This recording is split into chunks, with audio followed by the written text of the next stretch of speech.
Did you guys like how it cut off right in the middle of the end of chapter 2? So my book accidentally hit the space bar, which I guess turned the recording off. So I'm going to finish the very end of chapter 2 and then jump right into chapter 3. Okay? So when we left off, it had said that Uncle Ted tipped the peanut jar and poured more peanuts into his mouth. Boomer barked. Ted looked down at him. "He wants peanut," said Ferris. Ted tossed Boomer a peanut. "Wouldn't Pinky be a better spy?" said Ferris. "Your little sister is a proper terror. Yes, she is. A genuine terror. That child would be entirely at home with Robespierre. However, she lacks subtlety. You do not." "Who's Robespierre?" said Ferris. "He was a French revolutionary, honey," said Ted. He turned back to the canvas and stared at the foot. The basement smelled like cobwebs and bathrobe and oil paints and peanuts. Why, Ferris wondered, would you start painting the history of the world with a single foot? And how could you ever hope to paint something as complicated as the world and its history anyway? Ferris licked her lips. She tasted coffee. Adulthood. "Okay," she said, "I'll try to be a spy." Chapter 3. Aunt Shirley was blonde and pink. She looked like someone who had been spun out of sugar and placed on top of an elaborate celebratory cake. I'm going to stop and remind you guys. Remember, you can hit pause to answer questions. And if I were you, I would make sure I read through the questions before you start listening to the story, because you'll be able to recognize the answer to a question if you do that. Okay? So I'm going to go back to it. Pause me when you need to write down. "Now, Ferris, you have some beautiful hair, but you don't tend to it right," said Aunt Shirley. "You do not own your beauty." Ferris had gone to Shirley Q to spy on Aunt Shirley, and somehow she had ended up sitting in the beauty chair with a flowered gown tied around her neck. "I believe I'll set it," said Shirley in a meditative voice. "Set what?" said Ferris. Shirley swatted at Ferris's shoulder. "Hush up now," she said. "I'm going to make you as pretty as God intended you to be."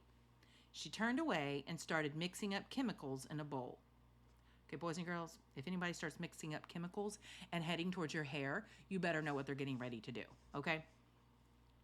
Outside the shop was the sunlit street, which, from the vantage point of the beauty chair, seemed absolutely paradisical to Ferris. Boomer was standing in front of the plate glass door, staring in at her. Shirley didn't believe in dogs in beauty shops.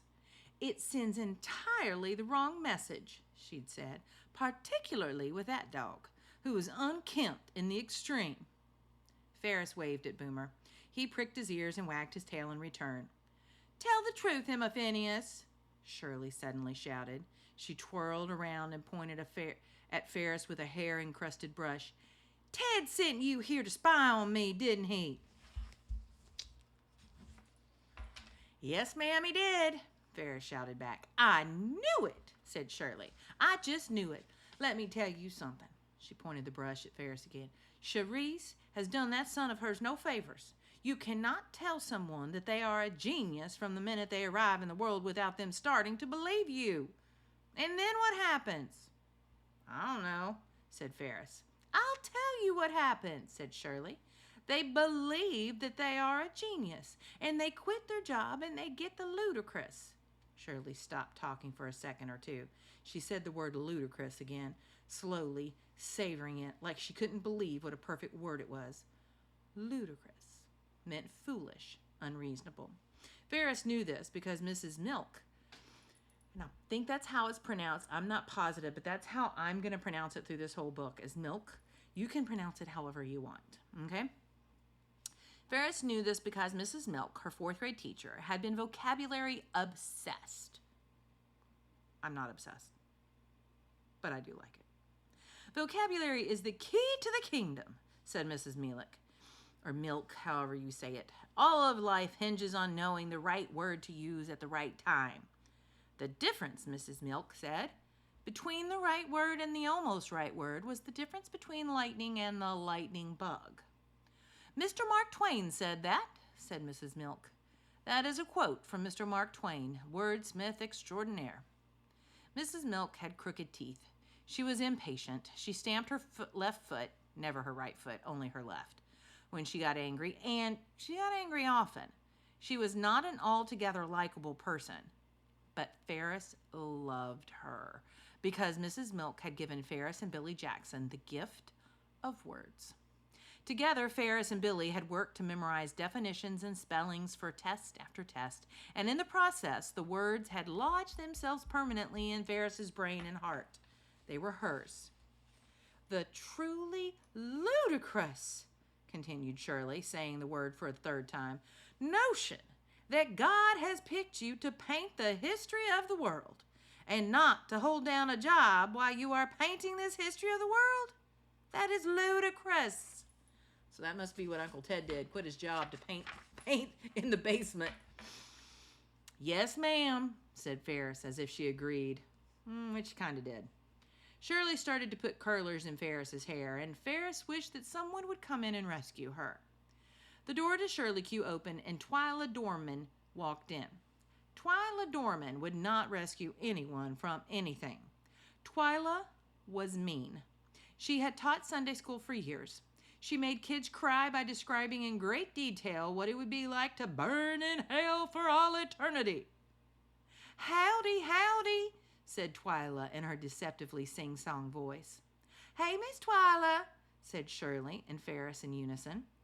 "I'll be right with you," said Shirley. "That's fine," said Twyla. "That's just fine. Now, is that Ferris Wilkie I see? Is that Ferris sitting there and getting her hair done like a proper young lady?" "Yes, ma'am," said Ferris. "It's me." "Whew, about time," said Miss Twyla. "About time you grew up and acted like a lady instead of running around all over the place with that strange little Billy Jackson. Shirley, is it true that Ted moved out? I am so sorry for you and all of your suffering." "Go on, get yourself a magazine and sit down, Twyla," said Shirley in a very firm voice. "I will be right with you." Shirley waited until Twyla had sat down and picked up a copy of Good Housekeeping that had a picture of a Jell-O mold on the cover. "And now it has all come to fruition," whispered Shirley into Ferris's ear. "All that praise has done him in. Now he believes himself to be the next Mona Lisa." "Mona Lisa is a painting," said Ferris. "I know that," shouted Shirley. And then she went back to whispering. "Tell me, honey, have you seen the painting? How does it look?" Which is how Ferris, without intending to, ended up describing the foot blob to Shirley. "A foot!" shrieked Shirley as she slathered Ferris's hair in permanent solution, which means it's going to make her hair curly. "What do you mean, a foot?" "It's a really good foot," said Ferris, even though she didn't think it was much of a foot. "What is it you two are talking about?" said Twyla. "Nothing, Miss Twyla," said Shirley and Ferris together. The permanent smell was making Ferris dizzy. She couldn't believe how quickly things had spun out of control. "I feel funny," Ferris said to Shirley. "Well, I feel funny too," said Shirley, "but not in a laughing way, not in a ha-ha kind of way." "I don't see where anything at all is funny," said Twyla, which she didn't need to say twice. Nobody had ever heard Twyla Dorman laugh. Chapter 4. There was a lot of laughter at the dinner table that night. Most of it came from Pinky. "You look like you stuck your finger into an electric outlet," said Pinky to Ferris. "You do not look like a proper outlaw." Why, Ferris wondered, did Pinky have to be so objectionable at every possible juncture? "I know I don't look like a proper outlaw," said Ferris. "I don't want to be a proper outlaw." Pinky stopped laughing. "Well then," she said, "something's wrong with you." "No," said Ferris, "something's wrong with you." "That's enough," said Ferris's mother. "You look like Shirley Temple, honey," said Ferris's father. "I mean, if you squint a little, that's how you look." "I don't understand how it happened," said her mother. "Aunt Shirley did it," said Ferris. "Yes," said her mother, "but why?" They were in the dining room, sitting underneath the old chandelier, which was not lit because it had never been wired for electricity. Ferris looked over at Charisse. Charisse put her hand on top of Ferris's head. They were sitting beside each other. They always sat beside each other. I'm going to get my name on a wanted poster. Oh, let me try that with the right voice. I'm going to get my name on a wanted poster, said Pinky. That's my plan. That's not really a plan, honey, said Ferris's father. That's more like what you would call a pipe dream. Pinky slammed her butter knife on the table and everyone jumped. It's a plan, Pinky said, and then she muttered under her breath, out of my way, fools. Mother, how do you feel? Said Ferris's father to Charisse. Unwell, said Charisse. Will Theodore be joining us for dinner? I'm not hosting a dinner party, Charisse, said Ferris's mother. If Ted wants to get out of his bathrobe and come up the stairs and sit down at the table and eat with us, he is perfectly welcome to do that. But did I extend him a gilded invitation? No, I did not. What does gilded mean? Said Pinky. Golden, said Ferris, glad to be able to sound like an older sister and tell Pinky something she didn't know. Gilded had been a milk vocabulary word. Outlaws are extremely interested in gold, said Pinky. Monomaniacal. That was another milk vocabulary word. It described Pinky perfectly. She was only interested in one thing, becoming an outlaw.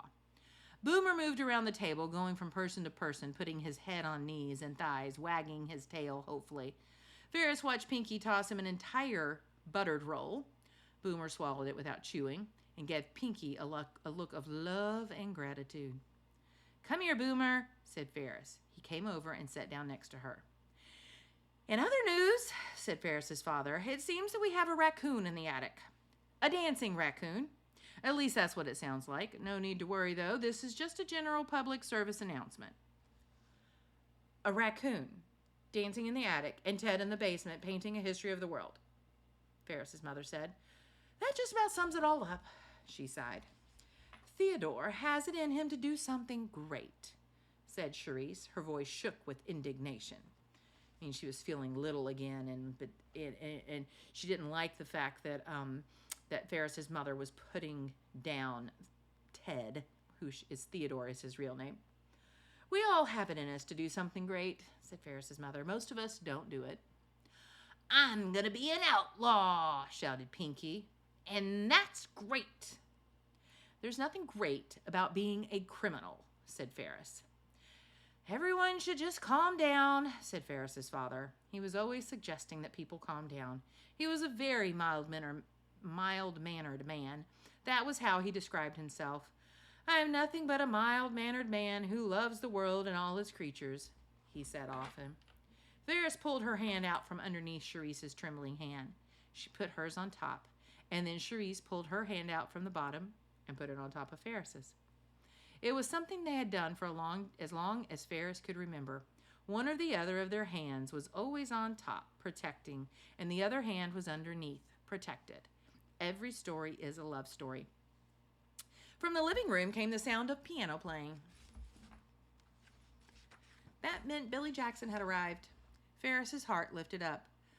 Oh, that song, said Ferris's mother. It's beautiful, said Charisse. It's called Mysterious Barricade, said Ferris. It's really old. She moved her hand out from underneath Charisse's hand and put it on top, protecting. Billy, shouted Ferris's mother, come on in here and eat with us. We saved you a place. There was always a place for Billy Jackson at the Wilkie table. Ferris's mother loved him. They all loved him. Yes, ma'am, Billy Jackson called back. In a minute. Boomer put his head on Ferris's thigh, and Ferris held still and listened as Billy Jackson played his mysterious song. Ferris's mother said, Charisse, you said you are unwell? I am, said Charisse. Should we make an appointment with Dr. Trench? Said Ferris's mother. I suppose, said Charisse. Ferris felt something cold and shivery run through her. She squeezed her grandmother's hand. The piano music stopped and Billy Jackson came into the dining room. Hey, he said, standing in the doorway. Hey, said Ferris. Your hair got all fuzzy, said Billy Jackson in a voice of wonder. Pinky laughed loudly. Fuzzy Ferris! Ha ha ha ha! she said, and then her face turned thoughtful. I think I'm going to rob a bank, she said. That's probably the quickest way to become an outlaw. It turned out Pinky was serious. It turned out to be a serious time in general in Ferris's world. And that is the end of chapter 4. So we're going to stop there, and I'll make another video so that you can watch this in segments if you want to throughout the week. If not, just turn around and start the next video. Okay?